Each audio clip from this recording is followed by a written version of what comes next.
Jadi ini awal pertama kalinya antum catat ini dari gimana? Dari apa tuh awalnya? Jadi Rehlah ini kisah perjalanannya Habib Anis bin Alwi bin Al-Habsyi, Solo. Sitriat Solo. Tapi beliau mendengar Habib Anis datang, langsung pagi-pagi datang, ketemu jamaah salaman sama Habib Anis satu-satu diperkenalkan, sampai Habib Abdul Qadir Ahmad bilang, Hadli Moya, minta air, diserahkan ke Habib Anis. Minta Habib Anis yang minum airnya. Barokah cucunya Habib Ali Habsyi. Bisa, naik mobil aja diburu-buru. Ya Allah, ya khair, ini nggak paham nih sudah. Sampai di Zambal mobil berhenti, coba turun di Zambal, pas sendal biasa gitu, masuk. Habib Abdul Qadir bin Ahmad ada di Zambal sedang menunggu Habib Abdul bersama. Ini komunikasinya bagaimana? Itu handphone belum ada, WhatsApp belum ada, tapi kok bisa nyampe gitu? Komunikasi pakai apa ini? Bahwa jangan sepelekan siapapun di sana. Jangan sepelekan siapapun. Kenapa, Bib? Katanya ada bilang di Hadramut jangankan orang yang alim, orang yang jualan bisa jadi wali. Itu gimana maksudnya? Nah, ini saya tunggu cerita.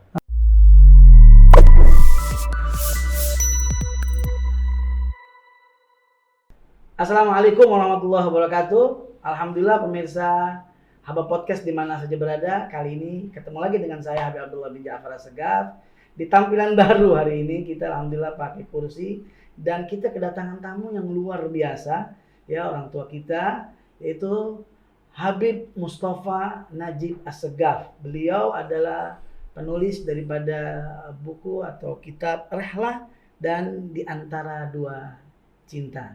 Makanya kita akan dengarkan kepada beliau. Assalamualaikum, Bib. Assalamualaikum warahmatullahi wabarakatuh. Jazakallah khair. Alhamdulillah. Sudah datang di Haba Podcast. Alhamdulillah. Ngobrol sesaat. Semoga bermanfaat. Semoga bermanfaat, Bib. Amin, insyaallah.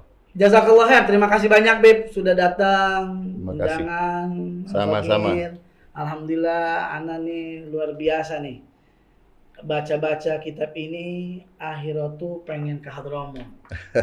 Dan alhamdulillah insyaallah tanggal 29 ini Ana berangkat ke Hadramut. Masya Allah, alhamdulillah. Nah, pemirsa juga harus tahu nih, Bib. Iya. Hadramut. Iya. Jadi ini awal pertama kalinya antum catat ini dari gimana? Dari apa tuh awalnya? Jadi Rehlah ini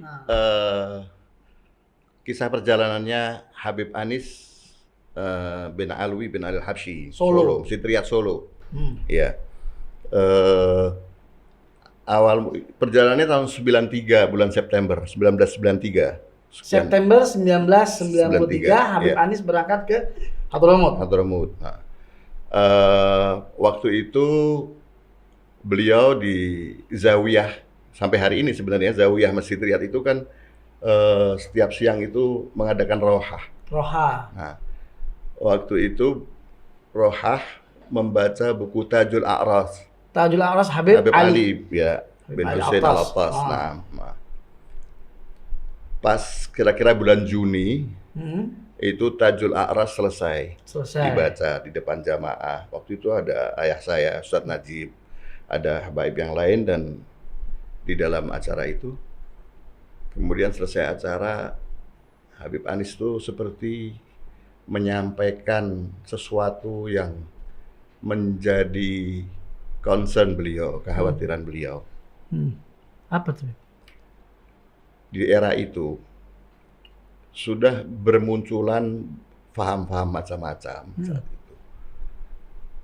Sementara di antara anak-anak muda ini rata-rata urusannya syughul saja, kerja saja. Iya. Maka Habib Anis bilang, kalau kita nanti sudah tidak ada, siapa yang menjadi penerus gitu. Jadi itu kekhawatiran beliau yang saya dengar, sehingga muncul sebuah rencana untuk kemudian berangkat ke Hadramut, menyambungkan kembali rantai yang sudah rentan, bukan terputus sebenarnya, tapi rentan terputus. Gitu. Artinya di antara ulama-ulama Hadramaut waktu itu kan masih ada yang datang ke Indonesia seperti Habib Abdul Qadir bin Ahmad. Terus kalau dari Mekah Syed Maliki dan Masih datang ya beliau ya? Masih. Ya, tapi tahun-tahun itu sudah lama tidak gitu. Habib Abdul Qadir sudah tua juga. Hingga perlu ada regenerasi. Iya, kira-kira seperti itu. Barangkali kita menemukan seseorang di sana gitu. Kira-kira begitu kan. Akhirnya ide itu hanya disimpan di situ saja saat itu sampai kira-kira sebulan 2 bulan kemudian dimatangkan. Kira-kira 30 orang berangkat waktu itu. Memang dibatasi oleh Habib Anis. Itu yang berangkat itu apa sih? Apa tolabah, apa syahadah, apa gimana? Tidak semua sadah. Tidak semua sadah. Ada di antaranya Ustadz Basroni kalau salah namanya ikut situ. Terus tidak semua dari Solo. Ada dari Palembang, ada dari Semarang, Toha Putra. Almarhum. Ada juga dari Jakarta, Habib Umar bin Muhammad Muarahela. Waktu itu masih statusnya ketua Rabithah Al-Alawiyah. Beliau berkumpul. Habib Umar diangkat sebagai ketua panitia. Berkumpul 30, banyak yang mau ikut, tapi Habib Anis nggak mau banyak-banyak. Itu ceritanya berangkat ke Hadramaut. Adapun kenapa kemudian saya menulis ini, sebetulnya itu dorongan dari Ustadz Nabil, adik saya, gitu. untuk mendorong, karena saya kan sebelumnya juga menulis buku tentang Hadramaut di antara dua cinta ini. Jadi di antara dua cinta ini duluan. Lebih dulu daripada Rehlah. Betul. Jadi mungkin insya Allah lah buku ini cukup menarik gitu ya. Sehingga saya ditawarkan untuk menulis soal Rehlah, dan saya teliti, kebetulan sebagian besar termasuk ayah saya sudah nggak ada. Walidi sudah tuafa. Habib Anis sendiri sudah tuafa saat saya tulis buku ini. Iya. Gitu. Jadi ini baru kan buku ini 2020 saya mulai tulis itu. Tetapi alhamdulillah ada orang-orang yang waktu itu masih muda, termasuk Habib Ahmad, anaknya Habib Anis, yang kebetulan ikut dalam rombongan. Ada Habib Zain bin Smith, ikut juga. Ya, waktu itu dia masih pengusaha. Masih pengusaha. Terus ada Habib Umar bin Ali Zahir, dan juga ada seorang anak muda ya, yang ayahnya ikut dulu, abahnya ikut rombongan bagian dokumentasi, dan dokumentasi itu masih ada di tangan dia. Jadi melalui itulah saya mendapatkan gambaran lengkap, termasuk ya research yang saya lakukan, juga tanya juga 1-2 kepada orang-orang di Hadramaut ya, tentang perjalanan Habib Anis. Dan sangat menarik untuk dituliskan karena perjalanan itu lah yang kemudian menyebabkan tanpa sengaja Habib Anis kemudian mengajak Habib Umar bin Hafid berangkat ke Indonesia pertama kali di usia Habib Umar masih 27 tahun. 27 tahun. Iya, 27 tahun. Jadi bisa dikatakan Habib Anis sebagai wasilah dong, Bebe? Ya, jelas seperti ya? itu. Jadi ceritanya Habib Anis itu saat itu melihat ada satu anak muda yang menarik perhatian beliau. Oh, nadrah berarti ya? Iya, menarik perhatian beliau. Beliau berbisik kepada Munsib, kalau nggak salah Habib Ali ya, Munsib Al-Habsyi saat itu. Ini anak muda ini menarik. Siapa? Ini Umar bin Salim bin Hafid bin Syekh Abu Bakar. Ngajar ini di mana-mana. Muridnya Habib Abdul Qadir bin Ahmad Segaf. Iya. Oh, anak tertarik sama orang ini, kata Iblis. Sampai di dalam satu jalsah, Habib Anis menodong Habib Umar. So, Kef kalau antum ke Indonesia, kata dia Habib Umar, anak nggak bisa ya Habib, ana ini banyak megang majelis, Jadwal, majelis taklim, majelis di padat. sini. Jadi ana agak sulit meninggalkan ini. Tolong Suf, di Indonesia ini banyak sada, banyak anak-anak muda dan sebagainya. Dan seterusnya sampai Habib Umar. Nggak bisa pada waktu itu. Illa fi jalsah itu di tempatnya Habib Ahmad, kakaknya Habib Anis. Habib Abdul Qadir bin Ahmad fi jalsah. Kutub. Habib Anis mengadu Kepada Habib? Suf, ya Habib, ana pakai, saya ingin ini, Habib Umar ini Datang. Umar ada ke Indonesia gitu. Biar begini Habib. Kata. Langsung Habib Abdul Qadir bilang, "Ya Umar, itba Habib Anis. Ente batsuf ba'din. Kamu akan lihat nanti manfaatnya kamu datang ke Indonesia." Habib Umar langsung sami'na wa ta'na. Sebulan setelah itu haul fi Solo. Jadi berangkat itu mereka memang sudah berencana. Berangkat ke Hadramut ini memang mereka merencanakan sampai di Hadramut bertepatan dengan akhir Khamis. Akhir Khamis. Ya, itu Maulid besar di Sewon. Kan itu berdekatan dengan Hall Habib Ali juga, kan? Jadi perjalanan itu di Hadramut 9 hari ditambah mungkin 15 hari. Jadi waktu Habib Anis pulang ke Indonesia itu sudah mepet dekat Hall, bahkan besoknya Roha. Dan Habib Umar datang saat itu. Itu pertama kali Habib Umar datang ke Indonesia. Langsung ke Solo. Nah, memberikan ceramah dan tausiah, orang-orang terkesan pada anak muda yang sedemikian, dan bersama Habib Ali Jufri waktu itu. Ikut Habib Ali pertama ke Indonesia juga.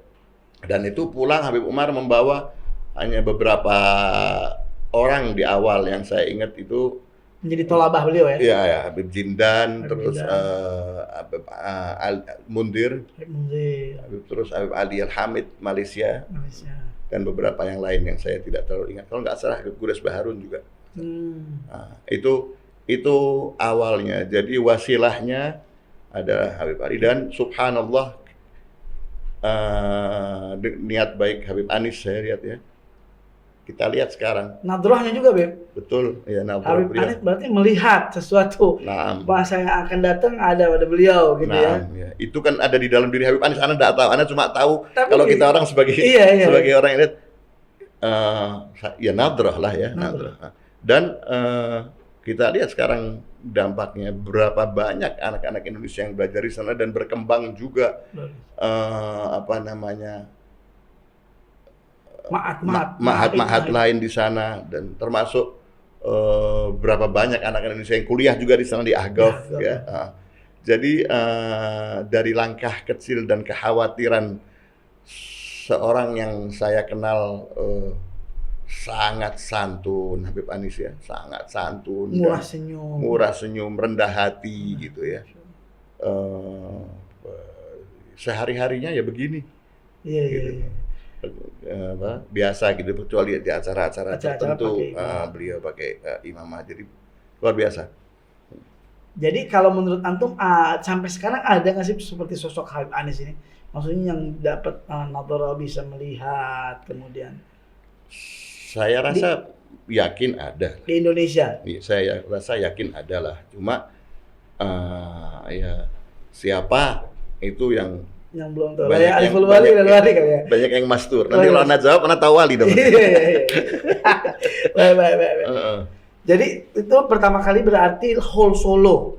Habib Umar bin Hafid datang ke Indonesia pertama kali whole Solo. Nah, jadi di buku ini, di buku Rehla ini apa sih yang diceritakan itu?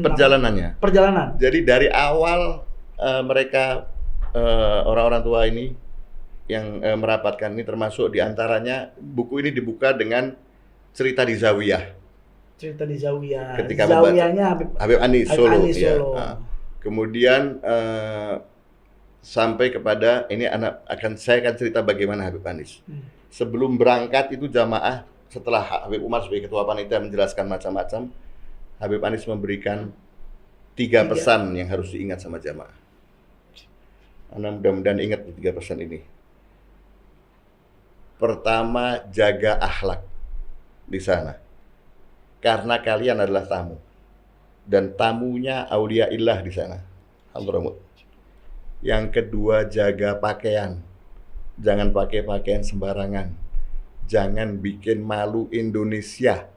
Nih, Luar biasa Pak Anis. kita orang Indonesia jangan bikin malu di negara orang. Pakai pakaian yang muhtaram, yang terhormat. Yang ketiga, kalau ada ulama bicara atau teman kamu bicara, jangan minteri kalau bahasa Jawa. Jangan sok pinter. Jangan pinter. Dengarkan. Adab. Adab. Jaga adab. Kamu lebih tahu, kamu jaga mulut. Ada Habib Anis. Jadi dog itu kalau saya simpulkan. Habib Anis mengajarkan dog, cita rasa, tahu bagaimana menempatkan diri di depan orang lain dan sebagai tamu. Cerita lain Habib Anis di situ. Ketika datang rombongan menginap di Anisa. Di Anisa. Anisa itu satu tempat rumahnya Habib Ali, vilanya Habib Ali. Itu ada Habib namanya Ali Al-Habsyi. Al-Habsyi. Iya. Sewun. Sewun. Nah, Habib Ali Al-Habsyi ini ketika sampai di Sewun disambut sama Munsif, Gasaid, baca ini bahkan. Nah itu. Mereka tinggal di Anisa. Disambut di Anisa, disediakan minuman, tempat tidur sudah siap. Itu vilanya Habib Ali Al-Habsyi memang biasa menerima tamu dan kita tahu persis bahwa Ahl Hadramut ini memang saya kira orang Indonesia kalau ke Hadramut merasa di Indonesia. Oh gitu. Ya, karena mereka pertama hubungan Jawa, Indonesia dan Hadramut itu sudah erat banget ya. Sangat lama.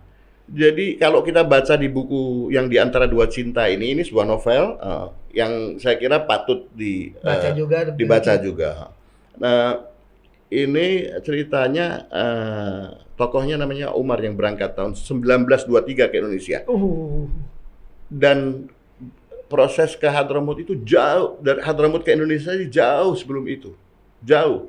Kalau kita lihat yang mulai berbondong-bondong itu pada tahun 1800-an sudah. Sudah ada ya? Sudah. Ketika 1800 kapal uap ditemukan, itu kan memudahkan pelayaran. Dulu kalau orang melakukan perjalanan tuh bisa sampai 1 tahun. Karena harus transit di mana? Muter dulu ke Afrika. Dengan kapal uap dan terusan Suez dibuka. Ada 2 hal yang membuat perjalanan bisa sekitar 1 bulan. Nah, itu berbondong-bondong. Tapi jauh sebelum itu sudah banyak yang kemudian di sini ketika berbaur menjadi namanya hilang, jadi adipati, jadi tumenggung gitu ya. Termasuk diantaranya menikah dengan istri dengan anaknya Hamengkubuwono II, seorang Sayyid Asgaf kalau saya tidak salah. Ya, yang kemudian konon kabarnya perlu diteliti lagi juga diantaranya menurunkan Diponegoro, Pangeran Diponegoro. Dan di pasukan Diponegoro pun banyak sekali Sayyid itu, bahkan Salim Afillah yang menulis buku tentang Diponegoro itu menceritakan jelas banyak para Sayyid di situ. Makanya mereka pakaiannya seperti pakaian-pakaian Sayyid ya, persis. Imamah. Iya. Dan di Jogja itu dari dulu ada satu daerah namanya Sayyidan. Sayyidan, 2 Sayyid berarti. Itu tempatnya para habaib saat itu. Jadi saya hanya ini menceritakan bahwa hubungan itu sudah jauh lama sehingga Jawa itu bagi mereka ada separuh diri. Jadi kalau kita masuk ke sini, orang-orang Indonesia ke sana kayak ke rumah sendiri. Disitulah di Anisa Habib Anis dan rombongan diterima. Nah, Habib Anis Rais pimpinan rombongan dan beliau yang megang magam di Riyadh Solo, diminta sama Sahibul Bait waktu itu siapa namanya, La ilaha illallah, Munsif untuk tidur di ruangan khusus. Habib Abdul Qadir kali ya? Habib Abdul Qadir ya, Abdul Qadir di kamar khusus. Habib Anis nggak mau. Jamaah rombongan itu bilang, ya Habib, nahna radina. Habib pantas. Dia bilang, la, ana jitu ma'akum wa najlis wa nam ma'akum. Itu Habib Anis. Itu pelajaran ini yang saya akan sampaikan nanti di belakang. Yang kedua, saat itu juga pagi itu mereka membacakan, ini jamaah merasa dirinya seperti nggak di dunia. Capeknya perjalanan belas jam hilang capeknya itu. Karena ada roha, ada apa? Ada roha, gosidah macam-macam dibacakan, dan puncaknya di pagi itu ada sebuah mobil masuk, Habib Abdul Qadir bin Ahmad turun. Gutuk. Menengok Habib Anis. Beliau sudah tinggal di Jeddah. Tapi saat itu beliau berkunjung karena kemungkinan ada ini akhir Khamis itu. Tapi beliau mendengar Habib Anis datang, langsung pagi-pagi datang, ketemu jamaah, salaman sama Habib Anis satu-satu diperkenalkan, sampai Habib Abdul Qadir Ahmad bilang, "Hadli moya." Minta air, diserahkan ke Habib Anis. Minta Habib Anis yang minum airnya. Barokah cucunya Habib Ali Habsyi. Habib Anis bilang, "Lah ya Habib, enggak, jangan Habib, ana enggak pantas antum." Habib Abdul Qadir bilang, "Tidak, ini akhlaknya orang-orang tua dulu ya." Enggak, terus diserahkan ini sampai Habib Anis sudah nurut. Habib Anis bilang, "Ya Habib, ana minum ini karena amr dari antum. Ana bukan minum ini karena amr, ana lakukan." 1 teguk Habib Anis minum. Habib Abdul Qadir minum 3 teguk, baru diminta sama Habib Anis minum 3 teguk, dan Habib Anis nggak dihabisin. Kasih ke jamaah. Semua kebagian itu. Ini satu akhlak yang luar biasa. Ada banyak peristiwa di buku ini yang yang sangat menarik. Bagaimana ketika dalam ini cerita Habib Abdul Qadir, ketika di dalam satu forum di masjid, waktu ada orang meninggal, Habib Abdul Qadir di dalam sama anaknya duduk. Tiba-tiba masuk Habib Alwi, Habib Syahab Ainul Tarim, Habib Abdullah bin Alwi Syahab. Masih muda saat itu. Masuk itu Habib Abdul Qadir sudah tua. Begitu lihat Habib Abdullah masuk, Habib Abdul Qadir pegang anaknya mau berdiri, menghormati Habib Abdullah. Dan Habib Abdullah melihat Habib Abdul Qadir mau berdiri, berlari mendekati Habib Abdullah, jangan sampai beliau berdiri.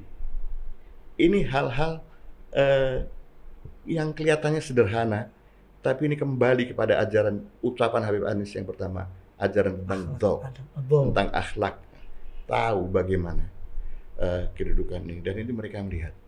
Dan itulah banyak orang sekarang yang menanyakan, mana kitab-kitab, buku-buku yang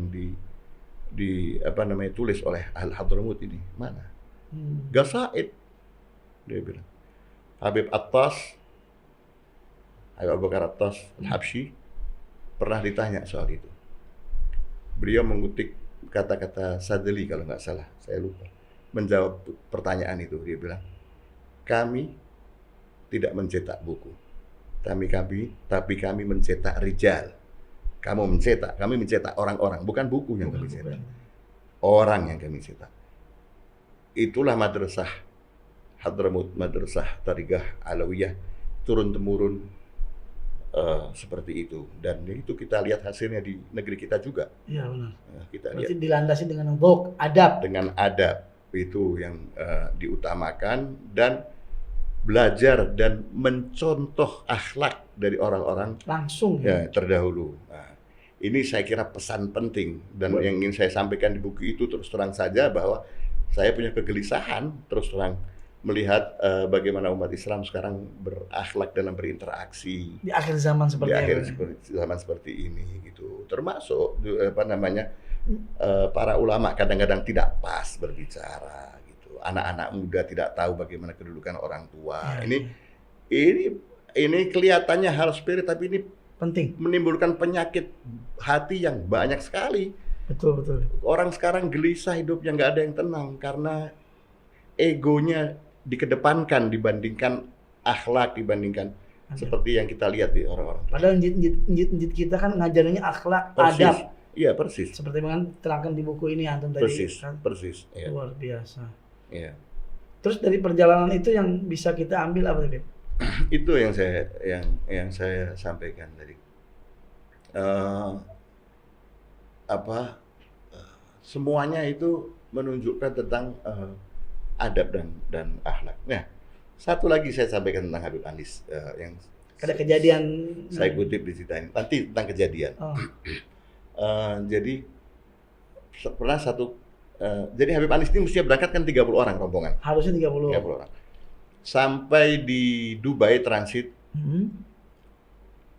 ada satu orang yang sakit di Dubai Dari rombongan itu? dari rombongan, anak muda dari Jakarta, sakit berat diperiksa dokter dan dia harus pulang Ke Indonesia. ke Indonesia. Ajib, terus? Dengan sedih dia pulang ke Indonesia. Didoakan sama insya Allah sembuh begini-begini. Sampai di Hadramut, Habib Anis ditanya sama ini, rombongan Adat, kam adat. ya kam adat, berapa rombongan orang, berapa orang di rombongan? Kata Habib Anis 30 orang. Jamaah kaget. Cuma Ada cumanya. satu kembali wahu minal hadirin. Masya Allah, Masya Allah. Jadi nggak ninggalin Nggak lah. ninggalin. Nggak Dia ninggalin. termasuk di antara kita ini walaupun dia tidak ada.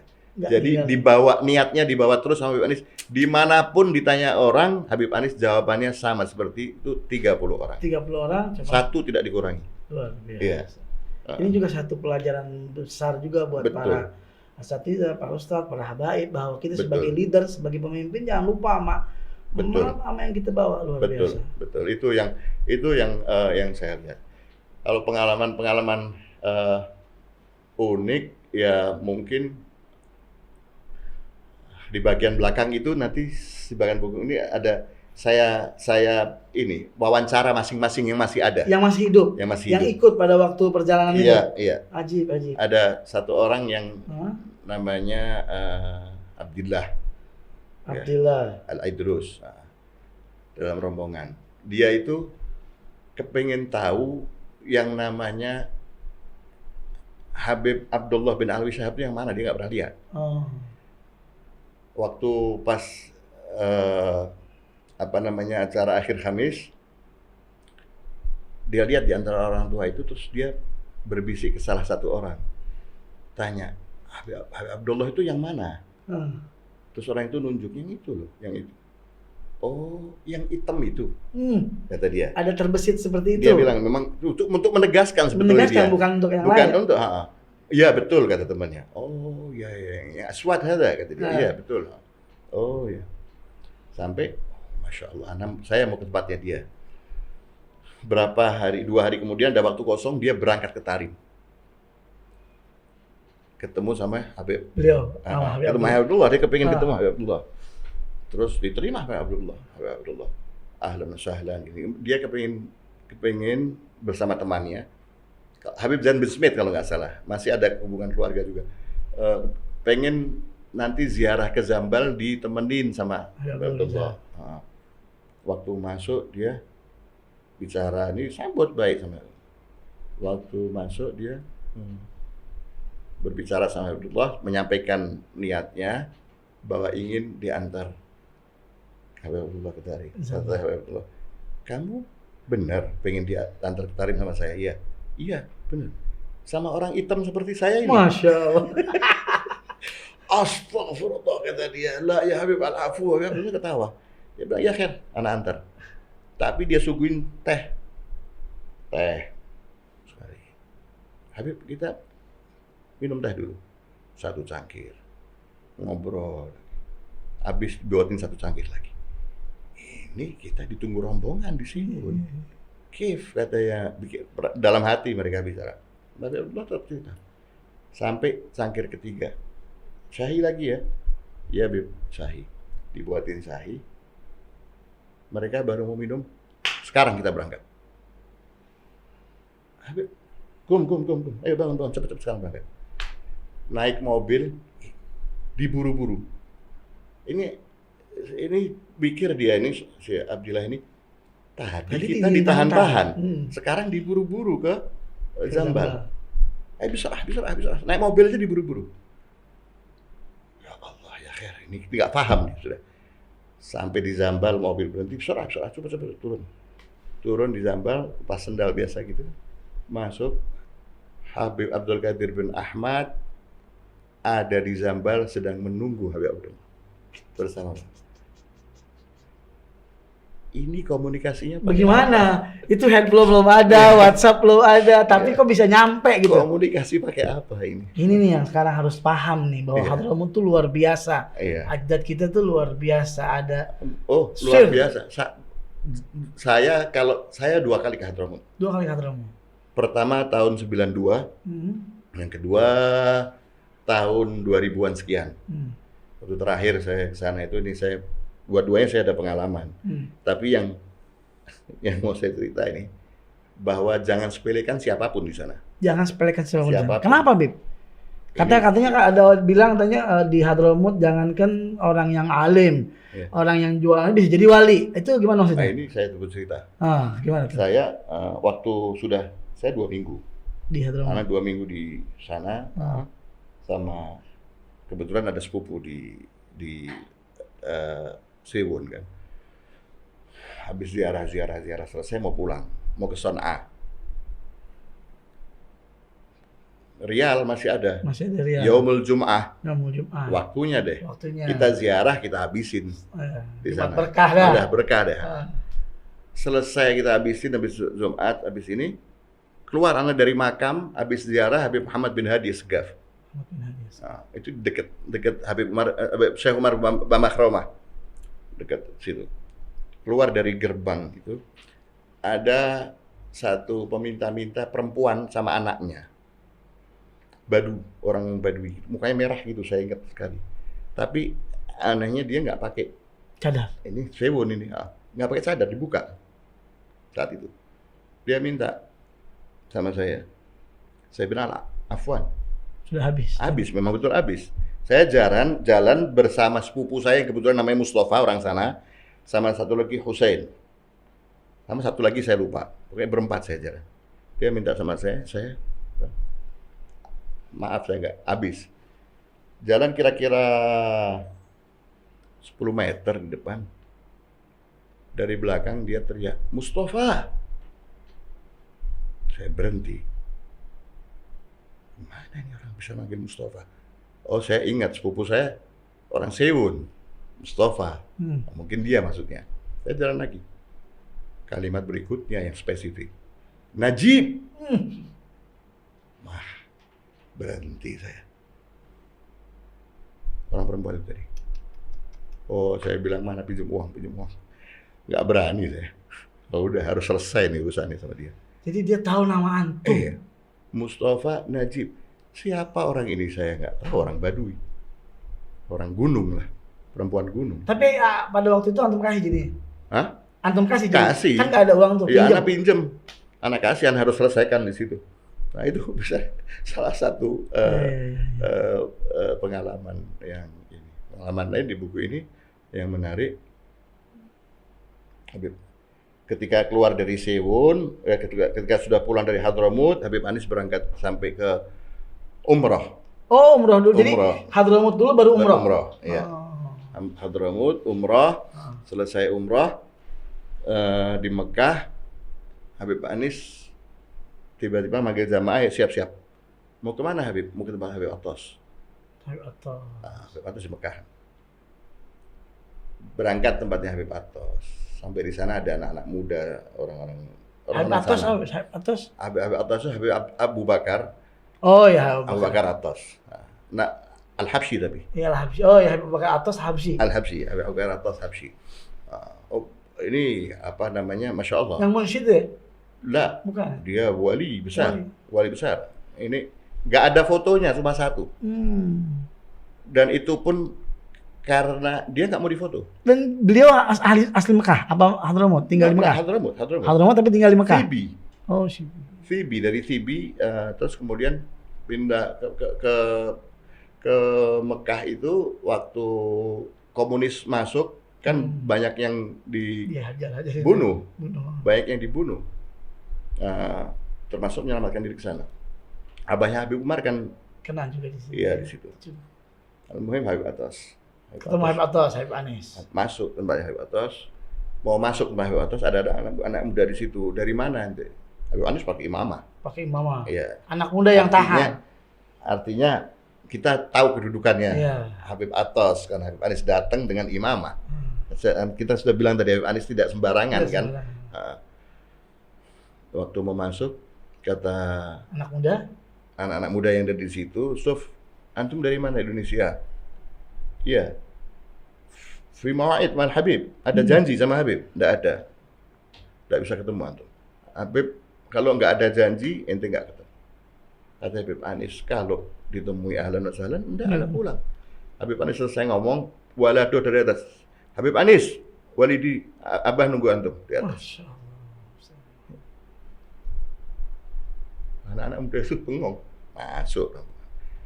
Di hotel, Habib Anis ngomong sama abah saya, Najib, dan beberapa yang lain.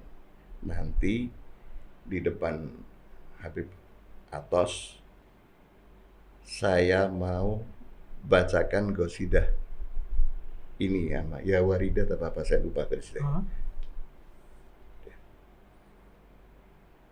Sudah niat masuk ke Habib Atos disambut. Habib Atos tempat tidur sudah di tempat tidur tua. Tempat tidur disambut senang katanya orang-orang yang saya wawancara di sini.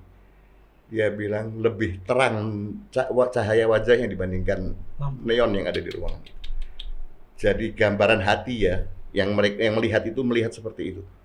Orang melihat beliau ini nggak tahu apa-apa. Jadi lihat wajahnya nangis. Di Habib Anis duduk di bawah itu sama rombongan Habib Atos di atas. Ngobrol, tanya kabar. Biasa mereka tanya apa, gimana Indonesia, apa yang dibaca. Habib Atos nggak pernah ke Indonesia. Tapi itu. Sampai bicara, sebentar lagi dia minta kitab gosidah dibuka, dikasih ke Habib Anis suruh baca. Sesuai yang mau dibaca, yang dibaca. Habib Anis baca, nangis, yang lain nangis karena tahu. Iya. Habib, jadi kayak ada kontak batin itu yang terjadi. Kemudian setelah pulang, semua dibagikan halawah. Dikasih hadiah. Halawah. Permen Iya, gitu. permen. Ya.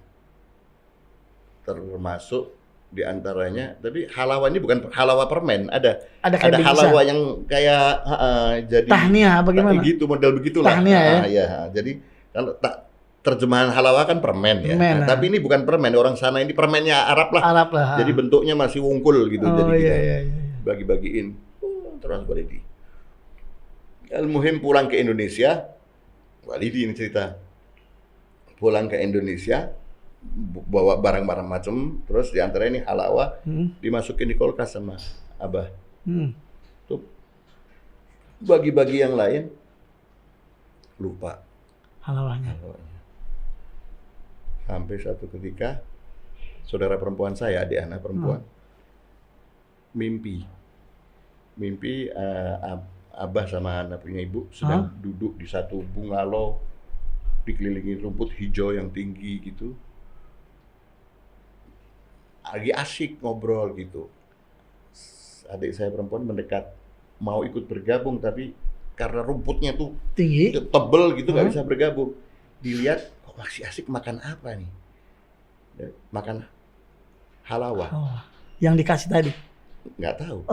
Makan halawah. Terus adik saya bilang, "Bah minta bagi." Dilempar sama abah halawahnya dari situ karena dilempar.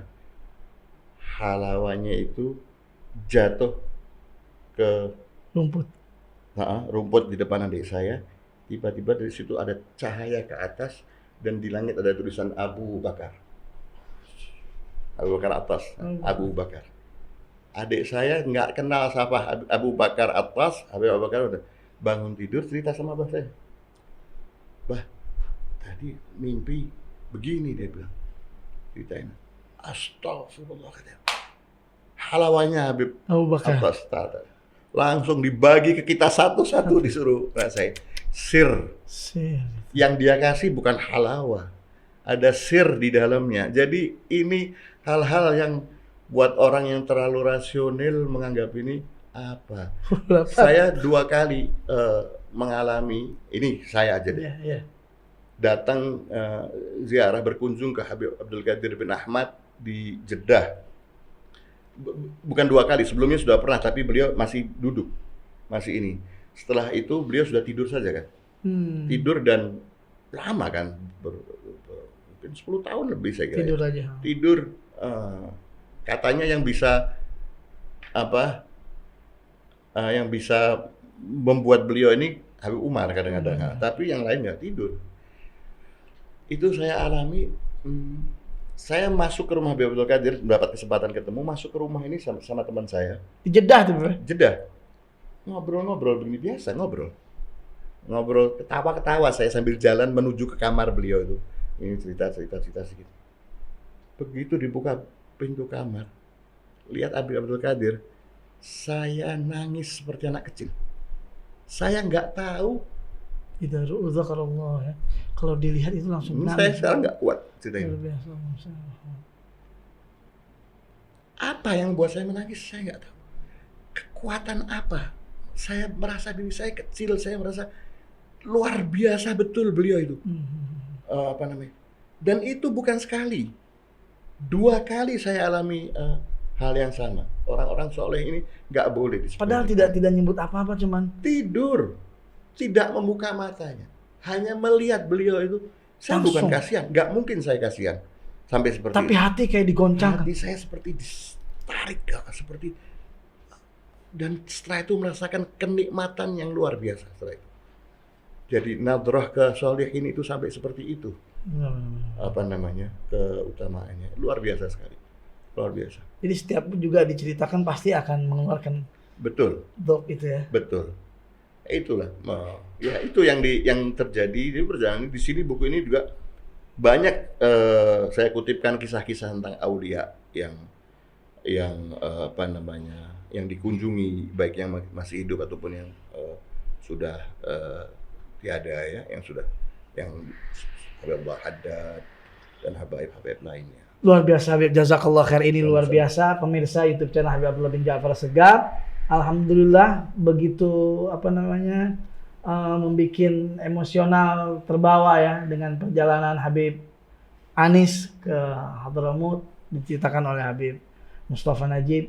Alhamdulillah ini juga memberitahu kepada antum semuanya, wahai para sahadah, bahwa kita punya ikatan njit kita mengajarkan dengan luar biasa. Begitu ya, Pak? Betul. Luar biasa. Jadi ana minta kepada antum semuanya untuk membaca ini 2 kitab atau 2 buku atau yang ditulis oleh guru kita, orang tua kita, Habib Mustafa Najib Assegaf. Ada Di Antara Dua Cinta yang tadi sedikit banyak sudah mulai diceritakan tentang bahwa perjalanan Habib Umar ya. Ceritanya di sini tokohnya namanya Umar. Tokohnya Umar dari tahun 1923. 23. Oh, ternyata itu sudah ada hubungan Indonesia. Jauh sebelumnya. Bahkan jauh sebelumnya, sebelum ada kendaraan kapal uap, sudah ada hubungan. Betul. Adalah. Jadi habaib di Indonesia itu kan baru. Habaib di Indonesia atau sada di Indonesia bukan baru ya, Beb? Bukan. Dari dulu. Dan mereka mencerdaskan orang-orang Indonesia. Insya Allah. Memberikan yang terbaik buat orang-orang Indonesia. Alhamdulillah. Nah, itu tanggung jawab kita sekarang. Sekarang tanggung kita juga menjadi bagian dari bangsa Indonesia yang juga harus mengikuti langkah orang-orang tua terdahulu. Gitu. Yang luar biasa tadi ceritanya itu dengan akhlak, adab, dan Betul. Luar biasa. Begitulah njit kita mengajarkan kita.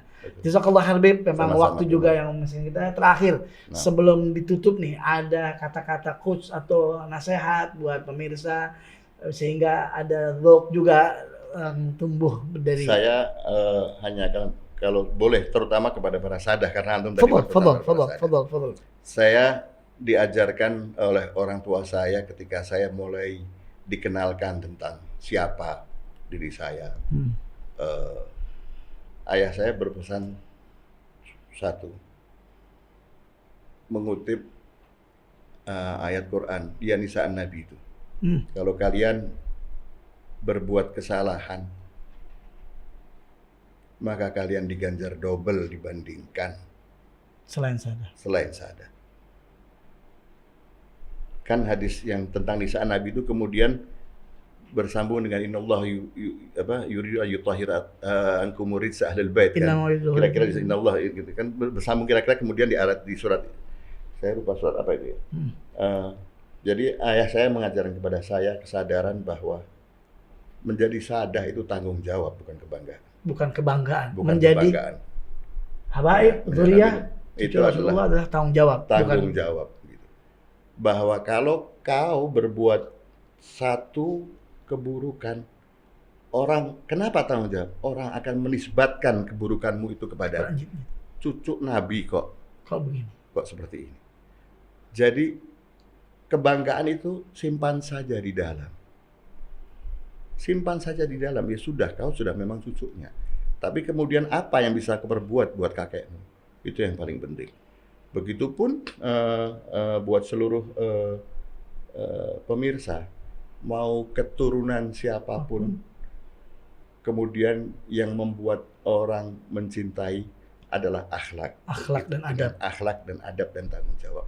Saya kira itu, dan itu adalah intisari dari dua buku ini. Di antara Dua Cinta dan Rehlah. Intisarinya selalu berbicara seperti itu karena itu concern saya sampai hari ini. Dan itu memang dibutuhkan sekarang, krisis akhlak. Betul. Di zaman seperti ini, krisis akhlak, krisis adab, memang pentingnya kita ini mendidik anak-anak kita ya untuk berakhlak dan beradab. Mudah-mudahan dengan adanya tayangan ini, antum-antum semuanya bisa merubah dan mendidik anak-anak kita menjadi orang-orang yang berakhlak, mengikuti ajadat-ajadat kita. Amin. Jazakallah khair, Bib. Sama-sama. Terima kasih banyak. Saya terima Lain kasih waktu juga. kita bahas lagi yang Amin. lain. Amin. Terima Insyaallah. kasih. Amin. Terima kasih banyak semua pemirsa yang sudah stay sampai akhir. Intinya kita dengan negeri Hadramut tidak bisa dipisahkan. Oh iya. Bagaikan tadi akar dan buahnya. dan batang dan buah itu Iya, tidak betul, bisa iya, nggak dipisahkan. Jadi antum-antum semuanya bisa juga ziarah ya ke Betul. negeri Hadramut sana. Saya doain juga Habib Mustafa. Habib antum sudah berapa kali? 2 kali ya? 2 kali. Dua kali ke Hadramut. Tapi rasanya Habib itu ke sana. Nikmat. Oh, nikmat luar biasa. Nikmat luar biasa. Nikmat luar biasa. Biasa baca ratib di sini kan cuma dengar. Sekarang ke sana ziarah Habibullah Haddad Yang seperti mengarah. ketemu. Luar biasa. Seperti ketemu gitu. Kayak pulang kampung juga berarti. Habib? Pulang kampung. Kayak pulang kampung juga. Ana doain semuanya Amin, pemirsa insyaallah. Sahabat Podcast. Kapan antum berangkat, Bib? Ana berangkat tanggal 28. 28. 28 29 Juni ini juga nengok anak. Mudah-mudahan Amin. saya doain juga nanti di sana, mudah-mudahan bisa datang ke sini. Jazakallah khair. Salam dari saya Habib Abdullah bin Ja'far As-Segaf dan Habib Mustafa Alhamdulillah. Najib As-Segaf. Mudah-mudahan bermanfaat. Assalamualaikum warahmatullahi wabarakatuh. Assalamualaikum warahmatullahi wabarakatuh.